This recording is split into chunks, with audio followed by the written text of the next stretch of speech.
క్రీస్తునందున ప్రియులకు ప్రేమతో వందనాలు తెలియజేయుచున్నాను. జనవరి 1వ తేదీ 2024.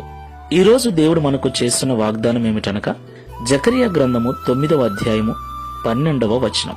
బంధకములలో పడియుండియు నిరీక్షణ గల వారలారా, మీ కోటను మరలా ప్రవేశించుడి, రెండంతలుగా మీకు మేలు చేసేదనని నేడు నేను మీకు తెలియజేయుచున్నాను. ఆమెన్. నా ప్రియమైన సహోదరి సహోదరులారా, మొదటగా మీకందరికీ ప్రభువైన యేసుక్రీస్తు నామములో నూతన సంవత్సర శుభాకాంక్షలు తెలియజేస్తున్నాను. అందరూ బాగున్నారు కదా? దేవుని కృప వల్ల మీరు బాగుండాలని నేను కోరుకుంటున్నాను, ప్రార్థిస్తున్నాను. ప్రియులారా, మనమందరం కూడా అధిక మేలులు పొందుకోవాలని, దేవుని నుండి అధికంగా ఆశీర్వదించబడాలని, అంతకంతకు అభివృద్ధి చెందాలని కోరుకుంటూ ఉంటాం. నిజమే, అది తప్పేమీ కాదు. అయితే దేవుని బిడ్డలుగా జీవిస్తున్న మనము సంఘములో స్థిరపరచబడిన వారమై ఉండాలి. ఒక విశ్వాసికి సంఘమునకు మించిన, దేవుని మందిరమునకు మించిన రక్షణ కోట మరొకటి లేదు. అయితే మనలో చాలా మందిని దేవుని మందిరమును నిర్లక్ష్యం చేస్తూ ఉన్నాం. సంఘములో సభ్యులుగా ఉండటానికి ఇష్టపడటం లేదు. అది చాలా తప్పు ప్రియులారా. ఎందుకంటే దేవుని మందిరము పరలోకపు గవినిగా పోల్చబడింది. దేవుని మందిరము ద్వారానే, సంఘములో నివసించుట ద్వారానే పరలోక రాజ్యం మనం చేరగలమని ఎప్పుడు మర్చిపోకూడదు. అలాగే సంఘములో ఉండటము ద్వారా అనేక రకాల శోధనల నుండి మనము తప్పించబడతాం. సంఘముతో కలిసి ప్రార్థించటం, ఉపవసించటం, సంఘముతో కలిసి దేవుని పరిచర్లో పాల్గొనటం, దేవుని వాక్యం వినటం, ఇవన్నీ కూడా సాతాను బంధకముల నుండి మనల్ని విడిపిస్తాయి.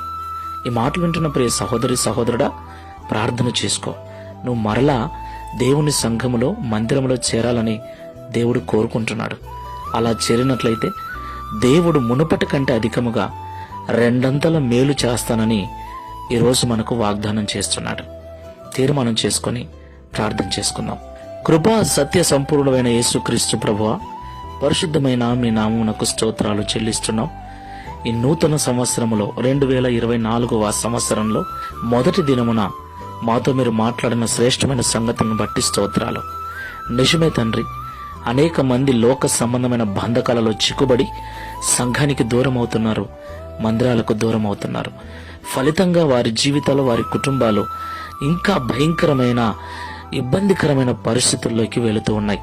అయితే ఎంత భయంకరమైన బంధకాలలో ఉన్నప్పటికీ మరలా ప్రతి విశ్వాసి సంఘానికి నడిపించబడాలని, మందిరానికి రావాలని మీరు ఈరోజు మాతో మాట్లాడినందుకు స్తోత్రాలు.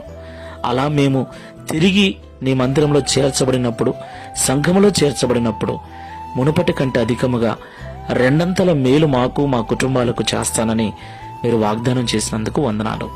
ప్రభువా, ఈ ప్రార్థనలో ఏకీభిస్తున్న వారిలో ఎవరైనా సంఘమునకు వెలుపల ఉన్నట్లయితే, మందిరానికి దూరంగా జీవిస్తున్నట్లయితే నిశ్చయముగా వారు మారుమనసు పొంది నీ మందిరంలో చేర్చబడుటకు, సంఘముతో మరలా కలుసుకొనుటకు సహాయం చేయమని బంధిస్తూ ఆటంకపరుస్తున్న ప్రతి చీకటి శక్తుల ప్రభావమును, ప్రతి ఆటంకమును యేసు నామములో తొలగిస్తూ ఉన్నాను తండ్రి.